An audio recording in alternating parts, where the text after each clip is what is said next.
there have been tensions taking place, not surprisingly, between Bulgaria and North Macedonia, because you can't call it Macedonia anymore. You can't call it the former Yugoslav Republic of Macedonia. You just have to call it North Macedonia now, because the Greeks want to hold on to Alexander the Great, and they want the whole world to know that he was from Thessaloniki and not the modern-day nation that calls itself Macedonia today. So that's why we now call it North Macedonia. So there have been tensions in the air.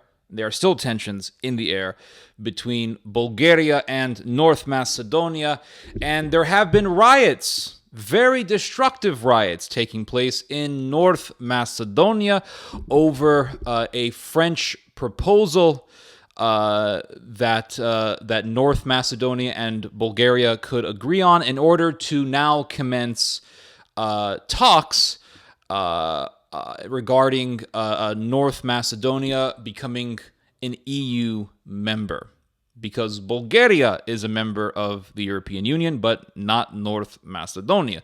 North Macedonia wants to become a member of the European Union, but Bulgaria has been blocking its accession, or the process of its accession, because of disagreements in regards to national identity, language, and historical figures, kind of like what happened between Greece and North Macedonia. Although the contention between Greece and North Macedonia was more so over Alexander the Great.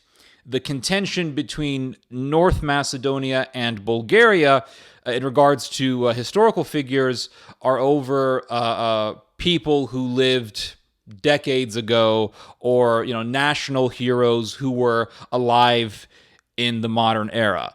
But anyway, Bulgaria tells North Macedonia, your language is Bulgarian, your identity is actually Bulgarian. And all of your historical heroes, they are also Bulgarian.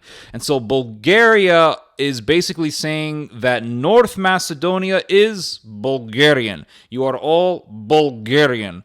And you really can't have your own national identity. This, of course, enrages the North Macedonians, because it's like telling an American, you're not really American, you're actually Canadian.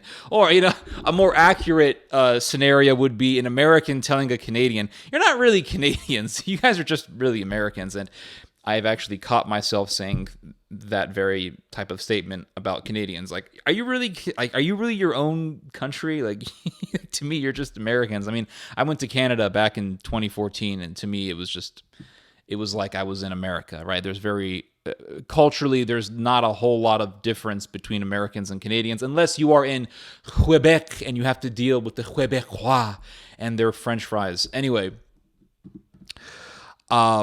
So the Bulgarians tell the North Macedonians, you really don't have any sort of distinct national identity. You're really just Bulgarian, and your language is just really a dialect of Bulgarian. And so the North Macedonians say, well, we're not going to concede to any of this because you're denying that we're even really a country. You're basically saying that we're Bulgarian and Macedonia is Bulgaria, and it's almost like you're trying to conquer us. Which is why North Macedonians get very worried. They are full of consternation over such claims by Bulgaria. It's a similar situation with North Macedonia and Greece.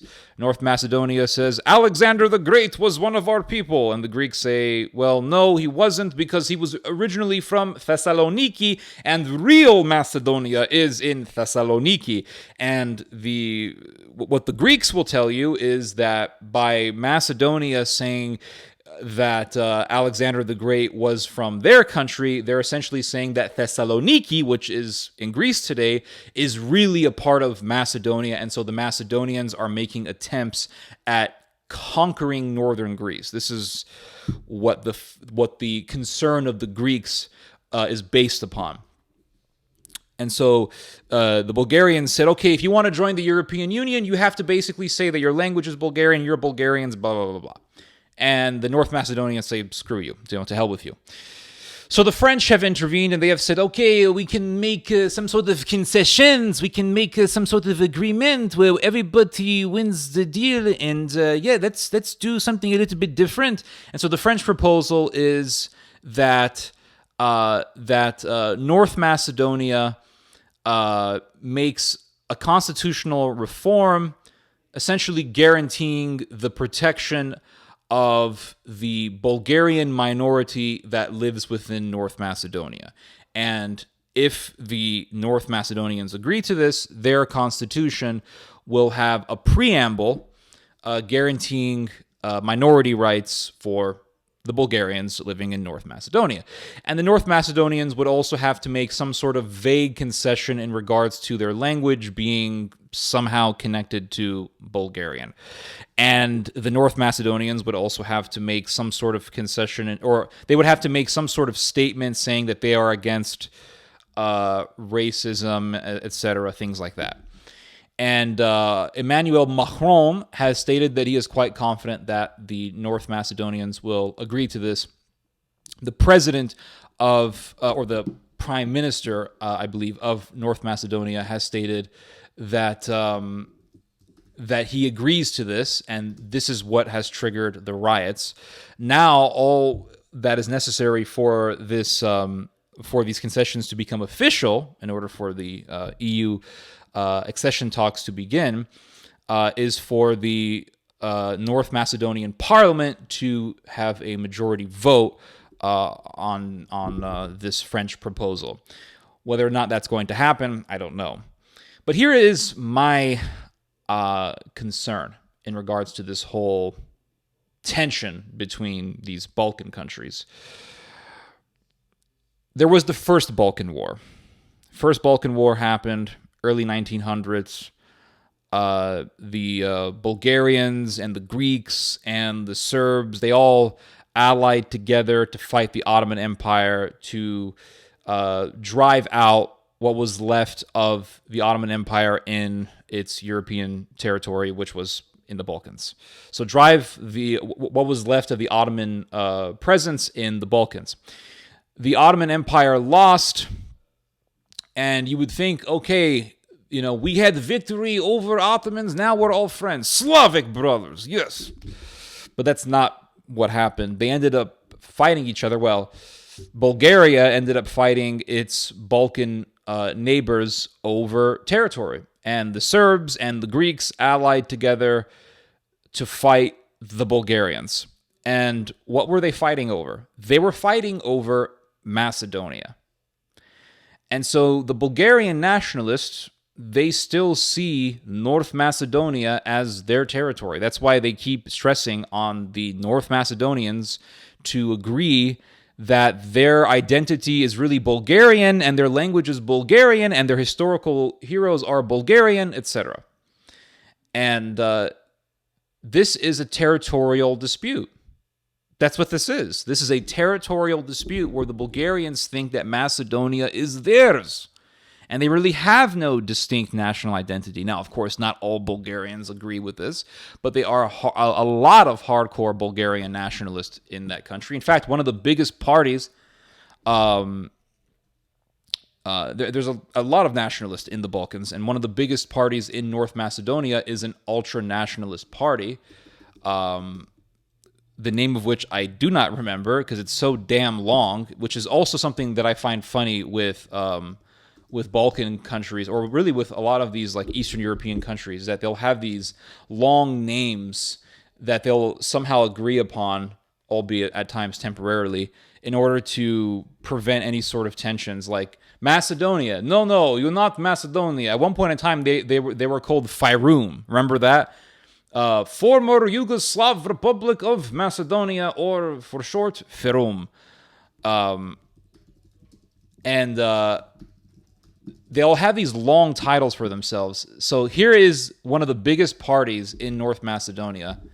They call themselves this giant acronym, Internal Macedonian Revolutionary Organization Democratic Party for Macedonian National Unity, or VMRODPMNE.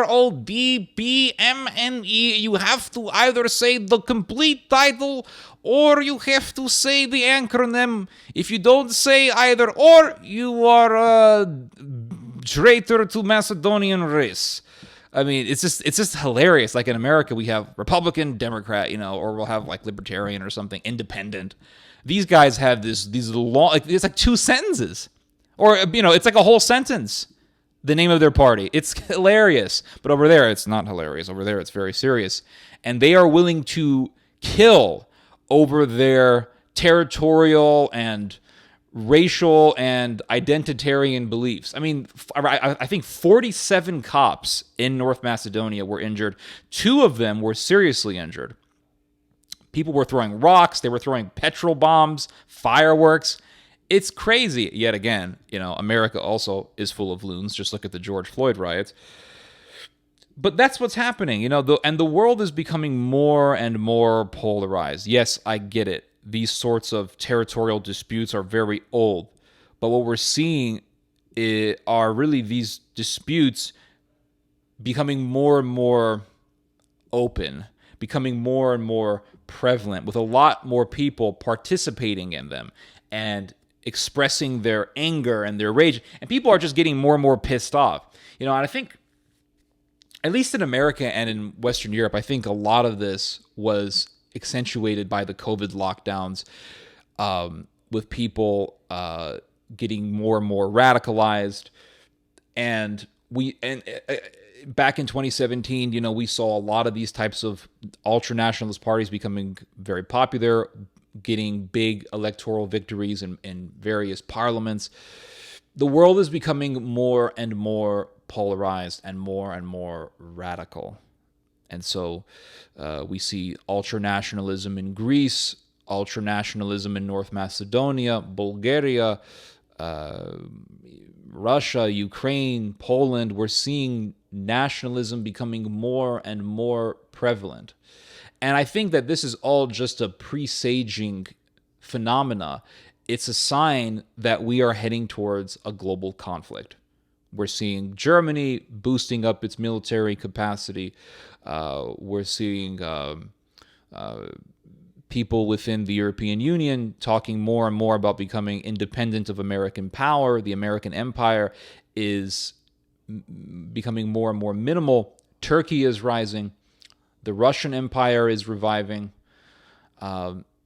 It's all going back to old disputes. And racism is becoming more and more popular. And, so here's another thing that I've noticed. Back in the early 2000s and in the 1990s, being pro-Israel was extremely common. And that was because, the boomer generation, and I don't say that word in a pejorative sense, but the boomer generation was the main political force, and the generation before them as well. And people, for the most part, were very, very pro-Israel. Now, because the boomers are getting older, my generation is beginning to take over politics. The Zoomers are already in their 20s. People aren't really caring about Israel as much.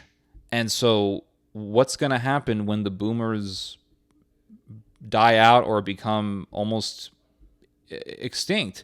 What's going to happen? Support for Israel is dwindling every single year, and I've noticed that hatred towards Israel is becoming more and more prevalent. Anti-Jewish sentiment is becoming more prevalent. So it's almost like we're going back to the first half of the 20th century. That's what I think is happening.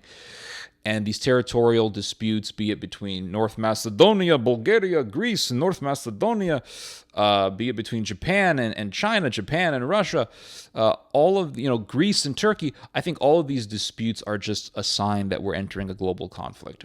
Anyway, you guys just heard some theology. God bless.